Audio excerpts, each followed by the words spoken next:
Hey guys, welcome to my channel Karan velocity. So पिछले part में हमने देखा था बाकी हानमा के न्यू फाइटिंग स्टाइल को, जिसे बाकी ने खास करके मियामोटो के लिए बनाया था। और इसी बीच टोक्यो पुलिस के कमिश्नर की मुलाकात टोकुगावा से हुई थी, क्योंकि वो टोकुगावा से मुसाशी मियामोटो के बारे में बात करना चाहते थे। लेकिन इस पार्ट में हम देखेंगे डोप्पो ओरोची की फाइट मुसाशी मियामोटो से होते हुए। क्या डोप्पो ओरोची मियामोटो को हरा पाएंगे, वो तो हमें इस पार्ट में ही पता चलेगा। खैर, पिछले पार्ट में हमने ये भी देखा था कि जब कमिश्नर टोकुगावा से मिलने आए थे, तब वो टोकुगावा से एक बात कहना तो भूल ही गए थे कि वीडियो पसंद आए तो लाइक कर देना और मूड बन जाए तो चैनल को सब्सक्राइब तो कर ही देना। सो बाकीडो मांगा का पार्ट 15 शुरू होता है।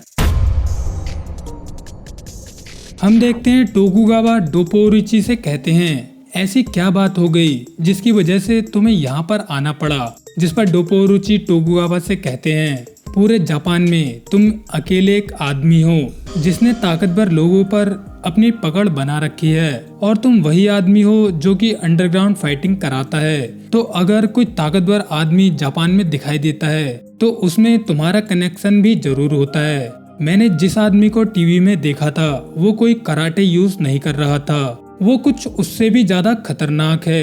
उसकी बॉडी भी बहुत ज्यादा अलग है। जिस पर टोकुगावा कहते हैं कि तुम कहना क्या चाहते हो। जिस पर डोप्पो ओरोची कहते हैं, उसने कहा था वो मुसाशी मियामोटो हैं। उसके हाथ एक तलवार की तरह चल रहे थे। वो जिस लेवल पर था उसे किसी स्वॉर्ड्समैन मास्टर से भी कंपेयर करें तो वो फिर भी उनसे 2 लेवल ऊपर निकल जाएगा। इससे फर्क नहीं पड़ता वो असली है या फिर नकली, मैटर तो ये करता है उसकी जो स्किल्स हैं वो बिल्कुल असली हैं। जिस पर टोकुगावा डोप्पो ओरोची से कहते हैं, शांत हो जाओ डोप्पो ओरोची, शांत हो जाओ। ऐसा लगता है तुम बहुत ज्यादा फ्रस्ट्रेट हो चुके हो। जिस पर डोप्पो ओरोची टोकुगावा से कहते हैं कि मुझे अभी उस आदमी से मिलना है। लेकिन तभी हम देखते हैं मुसाशी मियामोटो यहाँ पर पहुँच जाते हैं, जो कि टोकुगावा से कहते हैं, माफ करना, आप लोगों को मैं परेशान कर रहा हूँ। मिस्टर टोकुगावा, मुझे भूख लगी है। सो यहाँ पर टोकुगावा मियामोटो से कहते हैं, खाना खाने को आपको थोड़ी देर में मिल जाएगा, लेकिन इस आदमी को देखकर तुम्हें क्या लगता है। जिस पर मियामोटो डोप्पो ओरोची को देखते हुए कहते हैं, हाँ ठीक है, खाने से पहले मैं इस आदमी से लड़ सकता हूँ। डोप्पो ओरोची को मैं किसी कटे हुए केक की तरह देख सकता हूँ।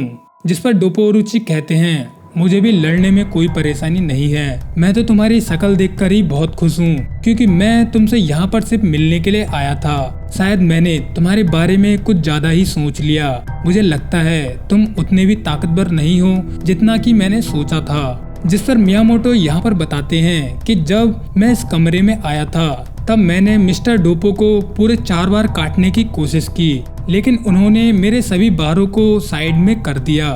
लेकिन इससे कोई फर्क नहीं पड़ता, हम लोग असली में लड़ने वाले हैं। जिस पर टोकुगावा मियामोटो से कहते हैं, बढ़िया है, खाना खाने से पहले आपका वार्म अप अच्छा हो जाएगा। और जैसा कि आप जानते हैं हम एक डोजो में हैं, तो हम इसे एक प्रैक्टिस मैच ही मानेंगे। जिसके बाद हम देखते हैं कि टोकुगावा यहाँ पर प्रैक्टिस करने का सामान मंगवा लेते हैं, जिससे कि मियामोटो और डोप्पो ओरोची अपनी स्किल्स का प्रदर्शन कर सकें और एक दूसरे को अच्छे से समझ सकें। डोप्पो ओरोची अपनी स्किल्स का प्रदर्शन करने लगते हैं। उनके सामने 4 कंक्रीट ब्लॉक रखे होते हैं, जिन्हें वो अपने एक हाथ के मूव से डिस्ट्रॉय कर देते हैं। डोप्पो ओरोची एक कांच की बोतल को अपने हाथ से आराम से काट देते हैं। दूसरी बोतल को भी डोप्पो ओरोची बीच से काट देते हैं। हम देखते हैं इस बोतल का काटा हुआ टुकड़ा मुसाशी मियामोटो खींच करके देखने लगते हैं। एक लड़का अपने हाथ में एक लकड़ी लेकर खड़ा होता है, जिस लकड़ी को डोप्पो ओरोची अपनी एक किक से ही काट देते हैं। डोप्पो ओरोची यहाँ पर मियामोटो की ओर देखते हुए कहते हैं, मैं हूँ डोप्पो ओरोची। यहाँ खड़े हुए टोकुगावा मियामोटो से कहते हैं, मिस्टर मियामोटो, अब आप क्या करोगे। जिस पर मियामोटो डोप्पो ओरोची से कहते हैं कि तुम्हें देखकर ऐसा लग रहा था कि तुम कोई डांस कर रहे थे। क्या वो कोई लड़ने का तरीका था। और मिस्टर टोकुगावा, अब वो लकड़ियाँ और पत्थर और बोतलें क्यों लेकर आए थे, मैं अभी तक नहीं समझ पाया। मियामोटो की ये बात सुनकर भड़कते हुए डोप्पो ओरोची मियामोटो से कहते हैं, ओ पागल आदमी, तूने क्या कहा, तुझे ये सब डांस लग रहा था। जिस पर मियामोटो डोप्पो ओरोची से कहते हैं, मिस्टर डोप्पो, क्या आप पागल हो गए हो। ये सुनकर टोकुगावा मियामोटो से कहते हैं, ये तुम क्या कह रहे हो? डोपोरुची को गॉड ऑफ वॉर कहते हैं, तुम उनसे ऐसे बात नहीं कर सकते। सामने से हम देखते हैं डोपोरुची और भी ज्यादा फाइट करने के लिए मूड में आ चुके होते हैं। इसीलिए वो मियामोटो से कहते हैं, अगर तुम्हें मेरी फाइटिंग स्टाइल एक डांस जैसी लगती है तो क्यों ना तुम इसे आजमा के देख लो। लड़ना चाहते हो, क्यों ना एक बार इसे ट्राई करके देख लो। हम देखते हैं डोपोरुची और मियामोटो के बीच गर्मा गर्मी शुरू हो जाती है। वो दोनों एक दूसरे को घूर घूर के देख रहे होते हैं, लेकिन तभी डोपोरुची अपनी खोपड़ी से मियामोटो पर अटैक कर देते हैं। लेकिन इतने पास होने के बाद भी मियामोटो डोपोरुची के सर पर हाथ लगाकर उनके हमले को डॉज कर देते हैं। मियामोटो यहाँ पर डोपोरुची से कहते हैं, मिस्टर डोपो माफ करना, लेकिन मैं आपके मूव को थोड़ा सा देख सकता था। इससे पहले तुमने जिन भी ऑब्जेक्ट्स को काटा था और जो मूव्स तुमने अभी तक यूज की, वो सब एक असली मार्शल आर्ट्स के पार्ट्स हैं। मैं शुरू से ही जानता था। मैं उन मूव्स को एक फाइट में यूज होता हुआ देख सकता हूँ, जबकि तुम उन मूव्स को अकेले में परफॉर्म कर रहे थे। लेकिन जब तुम उन मूव्स को किसी पर अच्छे से यूज करते हो तो वो जानलेवा हो सकती हैं। जिस पर डोपोरुची मियामोटो से कहते हैं, हाँ ठीक है, लेकिन तुमने मुझ पर काउंटर अटैक क्यों नहीं किया? मेरे टकले पर हाथ लगाकर तुमने गलती कर दी, अब इसकी सजा तुम्हें भुगतनी पड़ेगी। जिस पर मियामोटो डोपो से कहते हैं, ठीक है, मैं तुम्हारी सजा भुगतने के लिए तैयार हूँ। और ये कहकर मियामोटो अपने दोनों हाथों को खोल लेते हैं और यहाँ पर हम देखते हैं मियामोटो के हाथों में इमेजिनरी तलवार आने लगती है। सामने से डोपोरुची मुस्कुराते हुए कहते हैं, तुम तो सीरियस हो गए। लेकिन तभी होता यह है, डोपोरुची अपने सामने एक तलवार को देखते हैं जो कि मियामोटो की इमेजिनरी तलवार होती है। मियामोटो अपनी तलवार से डोपो पर अटैक करते ही हैं, लेकिन अपने हाथों से डोपोरुची उसे आराम से डॉच कर देते हैं। लेकिन मियामोटो अपनी दूसरी तलवार से डोपोरुची को एक साइड से कट मार देते हैं और इमेजिनरी कट को महसूस करके डोपोरुची पूरी तरह से हैरान हो जाते हैं और हम देखते हैं कि वो अपनी जगह से हिल भी नहीं पाते। जिस पर मियामोटो डोपोरुची से कहते हैं, मिस्टर डोपो, ऐसा लगता है कि तुम अभी तक डांस ही कर रहे थे और तुम्हें जान से मारने की मुझे कोई भी जरूरत नहीं है। ये कहते हुए मियामोटो एक जबरदस्त पंच डोपोरुची के फेस पर मार देते हैं, जिसकी वजह से डोपोरुची जमीन पर पटकी खा जाते हैं। लेकिन तुरंत ही डोपोरुची उल्टी गुलाटी मारते हुए फिर से अपने पैरों पर खड़े हो जाते हैं। जिसके बाद हम देखते हैं कि डोपोरुची अपना एक खतरनाक स्टैंस बना लेते हैं और इस स्टैंस को देखकर टोकुगावा हैरान होते हुए कहते हैं, डोपोरुची अब सीरियस हो चुके हैं। उन्होंने जो स्टैंस बनाया है इसे heaven and earth upside down stance कहते हैं। लेकिन सामने से मियामोटो बोलते हैं, मिस्टर डोपोरुची आप ठीक तो हो? आप अब भी लड़ना चाहते हो जबकि मैंने आपको काट दिया था। जिस पर डोपोरुची मियामोटो को बताते हैं कि तुमने जिस तरह से मुझे काटा था उससे मैं नहीं मरूंगा। अगर तुम इसी तरह से साइड से मुझे काटोगे तो इससे मुझे कोई भी फर्क नहीं पड़ेगा। और वैसे भी जो तुमने कट मारा था वो कोई असली कट नहीं था। डोपोरुची की ये बात सुनकर मियामोटो सोचते हुए कहते हैं, इसका मतलब मुझे तुम्हारे हार्ट को काटना था। तुमने कहा मेरा कट फेक था, तुमने सही कहा, वो असली कट के सामने कुछ भी नहीं था। मिस्टर टोकुगावा, क्या आपके पास कोई असली तलवार होगी? खैर मियामोटो की असली तलवार वाली बात सुनकर टोकुगावा हैरान होते हुए कहते हैं, वैसे तो मैं कोई क्लासिक टाइप का आदमी नहीं हूँ, लेकिन मैं हूँ टोकुगावा, इसलिए मेरे पास एक तलवार है।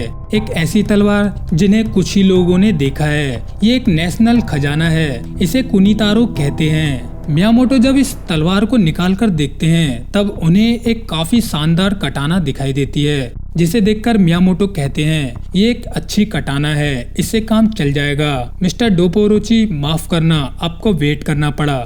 जिस पर डोपोरुची कहते हैं, इसकी चिंता मत करो, देखते हैं तुम में कितना दम है। पीछे खड़े हुए टोकुगावा वार्निंग देते हुए डोपोरुची से कहते हैं, मिस्टर डोपो, वो कोई नकली या फिर कॉपी मुसाशी मियामोटो नहीं है। जो आदमी तुम्हारे सामने है वो बिल्कुल असली है। जिस पर डोपोरुची कहते हैं, अब तो पता लग ही जाएगा कि ये आदमी असली है या फिर नकली। और वैसे भी ये पहला आदमी नहीं है जो किसी वेपन को यूज कर रहा है। मैंने इनके जैसे आदमी बहुत देखे हैं। कराटे में अपने खुद के वेपन्स होते हैं, किक्स जो उन्हें बाहर फेंक देती है, एक हाथों की तलवार, एक पैरों से बनी तलवार। मैं इतना भी बुद्धिहीन आदमी नहीं हूँ जो उसके हथियारों से डर जाऊं, चाहे उसके पास कोई कटाना हो या फिर कोई भाला ही क्यों ना हो। खैर यहाँ पर डोपोरुची की बातें सुनकर मियामोटो हंसते हुए कहते हैं, हाहा तुम लोग कितने मजेदार हो, तुम मुझे एक निहायती इंसान की तरह लगते हो। मुझे लगा नहीं था कि कोई खुद को गॉड ऑफ वॉर कहने वाला आदमी इस तरह की बातें करेगा। तुमने कटाना और भालों को भी फेस किया है, जबकि एक गॉड ऑफ वॉर भी इस कटाना के कट से काटा जा सकता है। तुम्हारे लिए अब यही अच्छा रहेगा कि तुम अपना डांस शुरू कर दो, वैसे भी कराटे तो बच्चों का खेल होता है। सही कहा ना मैंने? खैर मियामोटो की ये बातें सुनते ही डोपोरुची पूरी तरह से भड़क जाते हैं और वो हवा में उड़ते हुए वो एक जबरदस्त किक मियामोटो को मारने की कोशिश करते हैं। हम देखते हैं जब डोपोरुची मियामोटो के पास पहुंचते हैं तब तक मियामोटो ने अपनी कटाना भी नहीं निकाली होती, लेकिन जैसे ही डोपोरुची की किक मियामोटो को लगने वाली होती है तभी वो अपनी कटाना को बाहर निकालते हैं और वो सीधा डोपोरुची के मुंह पर लगा देते हैं और मियामोटो कटाना पर प्रेशर डालते हुए वो डोपोरुची को हवा में से नीचे पटक देते हैं। जिसके बाद मियामोटो यहाँ पर कहते हैं, मैंने उसे काटा नहीं, बस थोड़ा सा प्रेशर लगाया था। मिस्टर डोपो आप कटे नहीं हो, उठ जाओ, क्योंकि मैंने बस थोड़ा सा प्रेशर ही लगाया था। अगर मैं चाहता तो तुम्हारे 2 हिस्से हो जाते। ये तलवार कुनितारो डिसाइड करती है कि क्या चीज क्या है। तुम काटने के हिसाब से बता सकते हो कि तुमने क्या काटा है। एक असली तलवार तुम्हें हमेशा सच ही बताती है, चाहे परिस्थितियां कैसी भी हों। मिस्टर टोकुगावा ये लड़ाई अब खत्म हो चुकी है। इसके बाद मियामोटो डोपोरुची से कहते हैं, क्या तुमने सुना है एक स्वॉर्ड सभी चीजों को काट सकती है, लेकिन वही स्वॉर्ड कभी कभी एक पेपर को भी नहीं काटती। मुझे अब थोड़ा सा रिग्रेट फील हो रहा है। मिस्टर डोपो आपके पैर भी किसी कटाना से कम नहीं थे। नीचे पड़ा हुआ लूजर विजेता के पैरों के नीचे पड़ा है, लेकिन उसे विजेता के द्वारा अप्रिशिएट किया गया, लेकिन इसके बावजूद लूजर को पता है उसे पूरी तरह से काट दिया गया, वो हार चुका है। खैर इसके कुछ देर के बाद हम देखते हैं टोकुगावा डोपोरुची को समझाते हैं कि वो असली मियामोटो थे जिनसे उनकी फाइट हुई, उन्हें क्लोनिंग के जरिए बनाया गया है। यहाँ पर टोकुगावा ने डोपोरुची को जो भी बताया होता है कि उन्होंने मुसाशी मियामोटो को कैसे जिंदा किया, इसके बारे में डोपोरुची कुछ भी नहीं समझ पाते, लेकिन वो यहाँ पर कहते हैं तुमने मियामोटो को जिस तरह से जिंदा किया है मुझे समझ में आए या फिर ना आए, लेकिन मेरे चेहरे पर जो निशान है उसे देखकर मैं उस आदमी को मुसाशी मियामोटो कहने के लिए तैयार हूँ।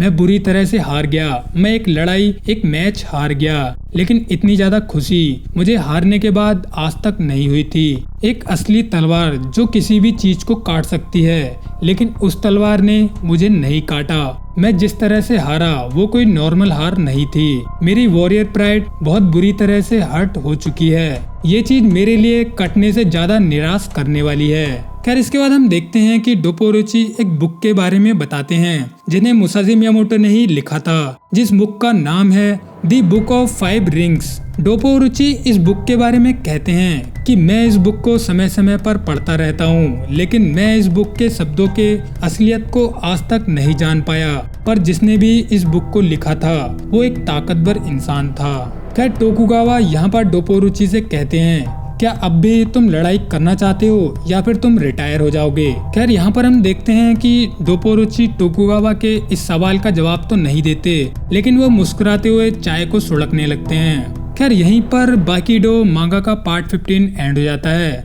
अगले पार्ट में हम रेत्सु कायो को देखेंगे जिसकी फाइट मुसाशी मियामोटो से कुछ टाइम में होने वाली है। सो अब मिलते हैं बाकीडो मांगा के पार्ट 16 में। So tata bye bye, take care.